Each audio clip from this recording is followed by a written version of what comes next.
Happy birthday to my mother who is in the ancestral realm.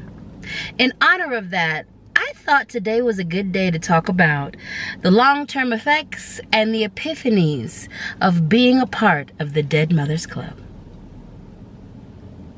What's up, everybody? It's your favorite hood healer, high priestess, spiritual dominatrix. It's your favorite pirate captain. It's your favorite goddess king. It's your favorite reverend healer. It's your favorite auntie, uncle, LadySpeech in the place to be. And I want to welcome you back to my channel. You could be anywhere in the world. As a matter of fact, you are somewhere in the world, and you are also choosing to share just a little bit of time and just a little space with me. So thank you, thank you, thank you for that. Now, if you like what I'm doing, if you like what you see, if you're feeling any of this, if you're feeling any of me, hit that like button, baby. Hit that subscribe button, hit that notifications bell so you can keep up with everything I'm putting down over here. Now, let's get into today's video, shall we? A little background. First and foremost, I have a really amazing relationship with my mother now that she's in the ancestral realm. But I'm very honest and transparent about the fact that while she was earthside, our relationship was trash. She was not a good mother. She was not a good mother. She was not a good mother. So although I ended up losing my mother in my early 20s, I'd already lost her in my early teens and late adolescence. With that being said, I've been grieving my mother long before her body left this planet. One of the most interesting things that happened when my mother physically left was I did not expect the anger that I felt to come to me. I thought I would be angry when she passed at all of the things that she did to me. But one of the first surprising epiphanies that came to me when she passed was the fact that I was mad at her on behalf of her. One of the first feelings that came to me when I got news of her passing was how angry I was at the fact that she did not get to, and she was not able to, express her magic and her magnificence to the level that I knew was in her. My mother passed at a moment in my life where I was really beginning to put myself back together, where I was really beginning to understand how magic I was, how beautiful I was, where I was repairing myself at a deep level, and I could see the beautiful parts of me. Simultaneously, what I recognized is so many of these wonderful things about me came from her. So the first epiphany that I had, and the first thing that I really had to contend with when my mother passed away, was my anger, my deep anger. And it wasn't, I wasn't angry because of what she did to me. I wasn't angry because of all of these other things. I was angry because I recognized what a bright light she was and how deeply that light had been dimmed by not only others, but by her. I had processed so much of my anger in regards to my personal experience with my mother. I had been processing. I had been mourning a lack of relationship between us for years before she passed. I never expected how angry I was at the fact that I could recognize her beauty, I could recognize her talents, I could recognize all of these wonderful things about her, and she couldn't. I was at a place in my healing where I was beginning to understand that this was for a reason. I was clear that she didn't do this to herself, but I was also so angry at her.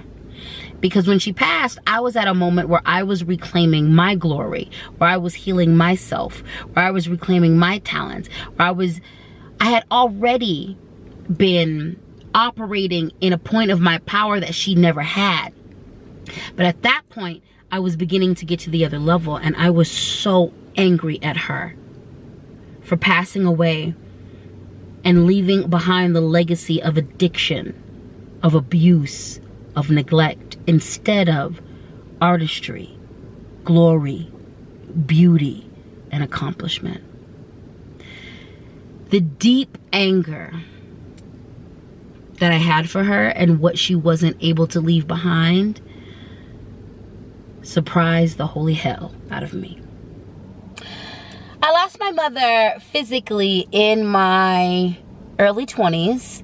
But I lost my mother spiritually, mentally, figuratively, emotionally in my late adolescence, early teens. And I lost her to addiction. I lost her to depression.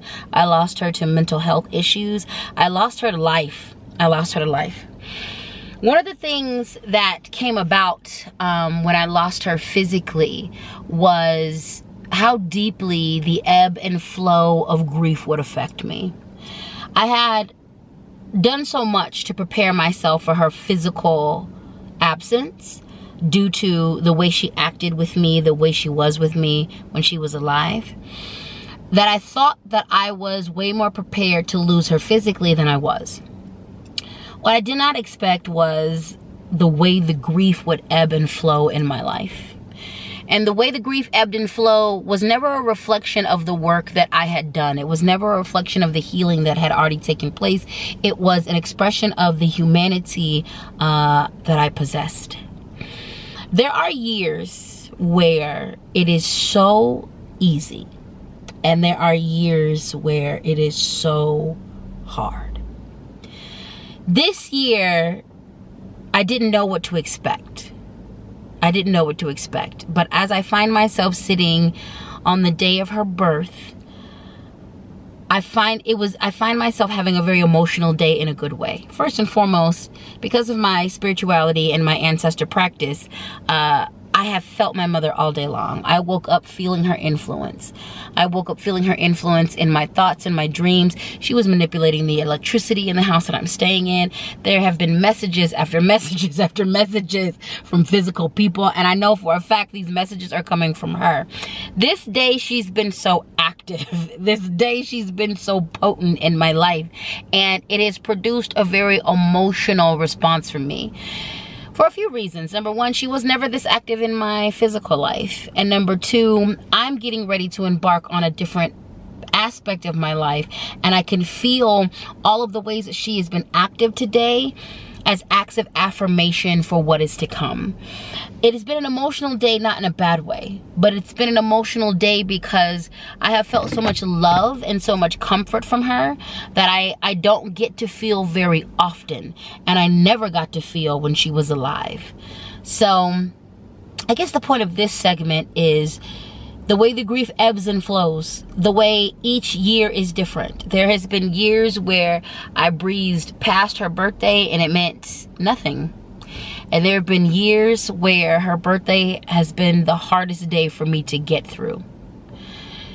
The ebb and flow of your grief, the ebb and flow of the things you feel, the ebb and flow of these emotions that course through you when you contemplate the fact that you are a living being on this planet, on this earth, without the person that birthed you, without the person that was charged to love you, to care for you, to protect you.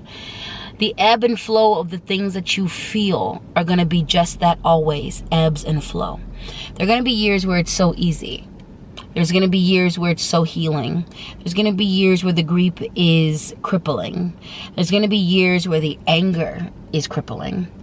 And really the only thing that you can do, in my opinion, is flow with it. Do not deny what you're feeling. Embrace it. And do everything that you can do to heal any negative aspect of that.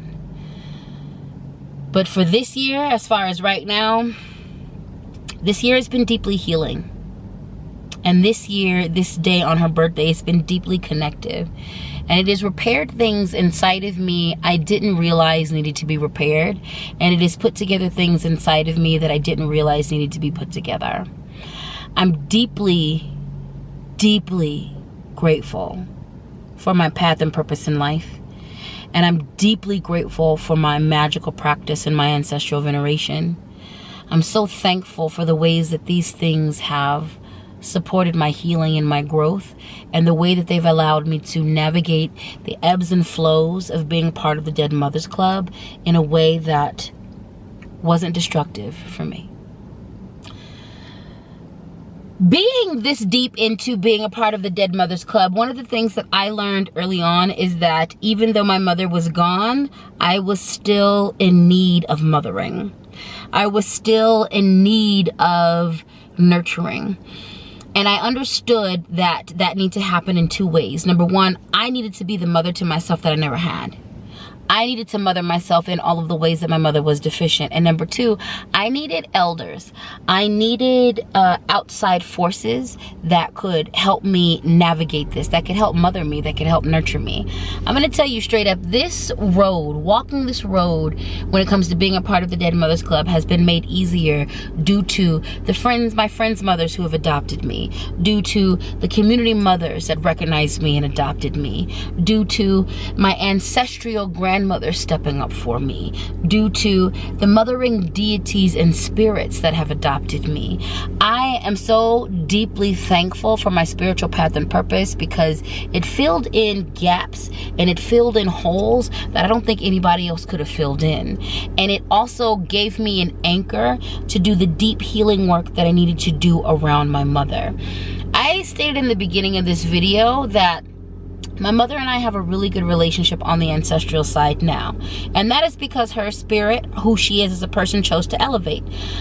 Disclaimer, not all ancestors elevate. Not all ancestors recognize how fucked up they were, how messed up they were, and they do something about it. Some do, some don't. I happen to be in a position where my mother chose to elevate. My mother chose to get better. My mother chose to answer to what she did while she was on the planet and do better on the other side. And I'm grateful for that. I'm grateful for the choices that she made to elevate. I'm grateful for all of the ways that we've been able to come together to heal on this side. But I'm very honest about the wounding that I had to work through and that I have to continue to work through that she left behind due to her physical presence on this planet. Ebbs and flows, ebbs and flows, ebbs and flows. And again, I'm grateful for the substitute mothers. I'm grateful for the community mothers. I'm grateful for the borrowed mothers. I'm grateful for the adopted mothers. I'm grateful for the stand-in mothers that have allowed me to do the deep work, the deep healing that I have needed to do while simultaneously nurturing me in the ways that I have always needed. And I'm grateful for my young self, my older self, all incarnations of myself who stepped up and who mothered me in the ways that I was deficient in and who figured it out. Being a part of the Dead Mothers Club is deep. You're always going to need a mother.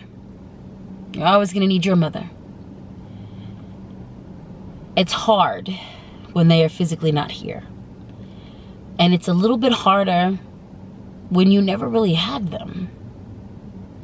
But I was able to figure some things out. And for this, I'm thankful. One of the last things that I want to bring up in regards to being a long-term member of the Dead Mothers Club is no one can dictate how you feel. No one can understand fully how you feel. Feel what you feel. Honor what you feel. Be it anger to jubilation, be it sorrow to ecstasy. Whatever it is that you feel about your mother, y'all's relationship, and what happened when she passed, honor that. Honor that. Honor that.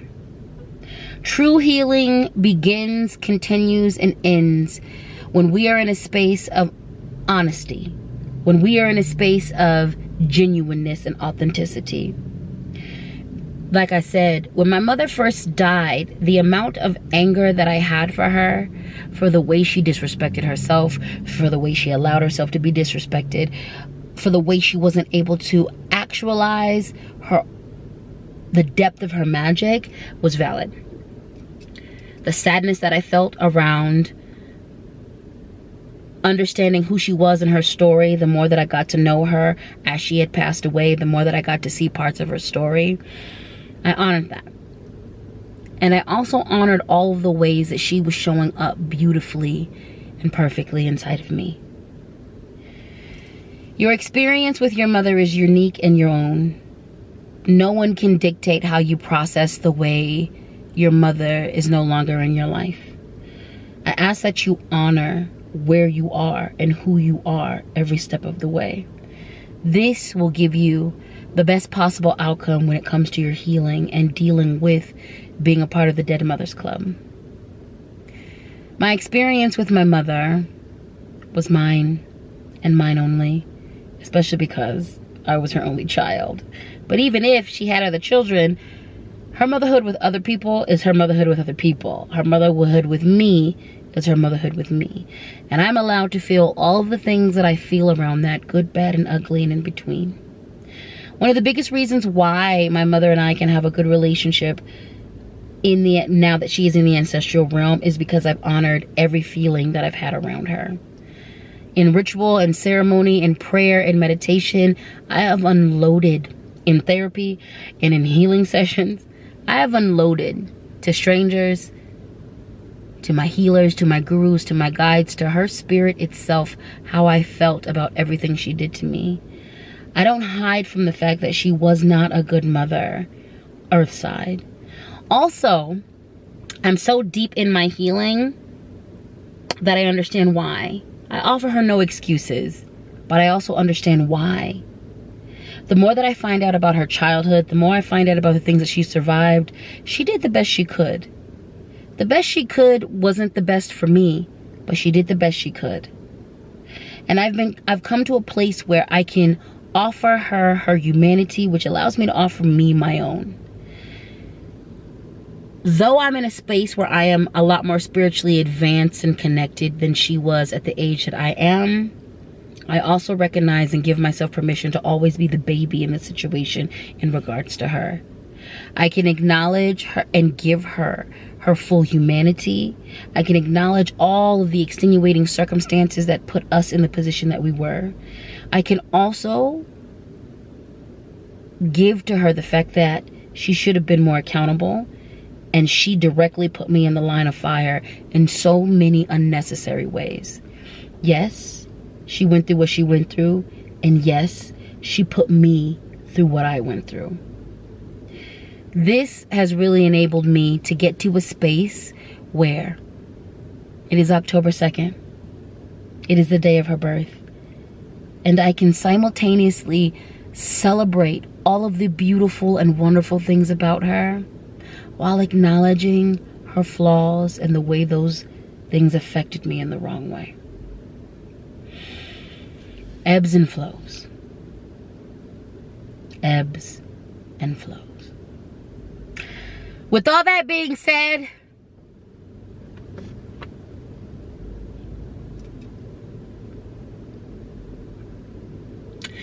happy birthday to my mother.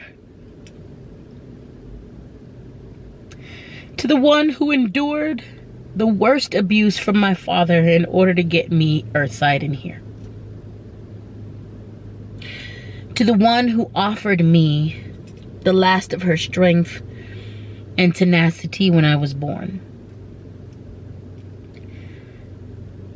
To the one who gifted me her artistic prowess, her veracity when it comes to reading, her physical beauty. To the one who guaranteed that I was and am as feisty as I am. Happy birthday to that queen. Happy birthday to that little girl who was never loved the way she should have been loved, and did the best she could with what she was given. Happy birthday to my mom, who is looking down on me and is so proud of what I've done. I used to wonder if she was proud of me, and I don't wonder that anymore. I know she is. And even if she wasn't, more importantly, I'm proud of me.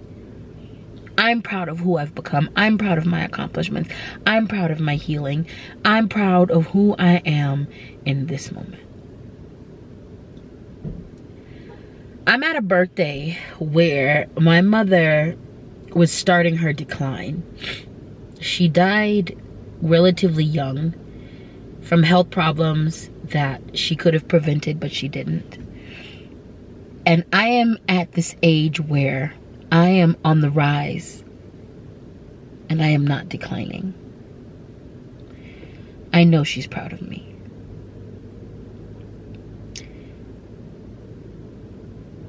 More importantly, I'm proud of me.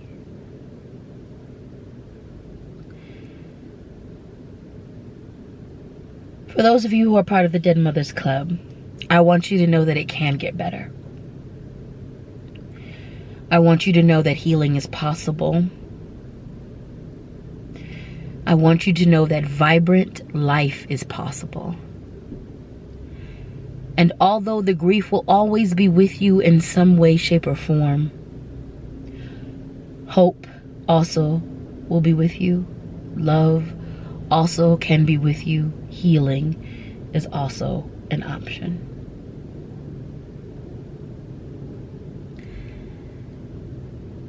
I've learned so much over the years from being a part of the Dead Mothers Club. And maybe I'll share a lot more of those things as we get deeper into this journey. But today, those were the most important things that I wanted to share. And this video is a way of venerating my mother and acknowledging and putting some respect on my own process. I've come a long way, and I'm doing quite good. Happy birthday, Marion. Thank you for everything you've done. Thank you for surviving long enough to get me here. Thank you for the good, the bad, and the ugly of it all. For I am a mighty being of light. Happy. Whole and complete. Because of the work I've done. And I'm so thankful that I've been able to break generational curses and cycles. I'm so thankful I've been able to manifest a life that is mine. I'm so thankful for every piece of life that I have access to. Happy birthday, Mama. I hope and pray I can continue to make us both proud. And that's that on that. Now, I didn't want to take up all your time. I just wanted to take up a little bit of your time and get a little bit vulnerable. This was a very personal video for me. I'm stepping out on the limb in sharing this with all of you, but I also feel like it was appropriate and exactly what needed to happen. So if you made it to the end of this video, gold star for you. And I hope and pray that this gives some type of medicine to at least one person out there. And even if it didn't, it gave a lot of medicine to me. I'm grateful that I can be at this place in my healing and in my life where I can share these lessons and I can share these aspects of myself confidently and with all of the love in my heart. So with all that being said, now it's time to say goodbye to all my company. I appreciate your time and attention. Thank you for taking this moment to help me venerate and acknowledge my mother. Thank you for being a part of this healing moment with me, because the making of this video was very cathartic, and I'm glad that I could honor her and use my platform to honor what happened in this way. So thank you. Now, if you like what I'm doing, if you like what you see, if you're feeling any of this, if you're feeling any of me, make sure you hit that like button. Make sure you hit that subscribe button. Go ahead and hit that notification bell so you can keep up with everything I'm putting down over here. And please know, if you are a part of the Dead Mothers Club, it can get better. Healing is possible, and a vibrant, beautiful life is yours for the manifesting. Don't give up. Don't stop. Don't quit. Good things are here. Good things are coming. Now, God, Goddess, ancestors, Lawa, Orisha, the universe willing, I'm going to see you in the next video. Peace.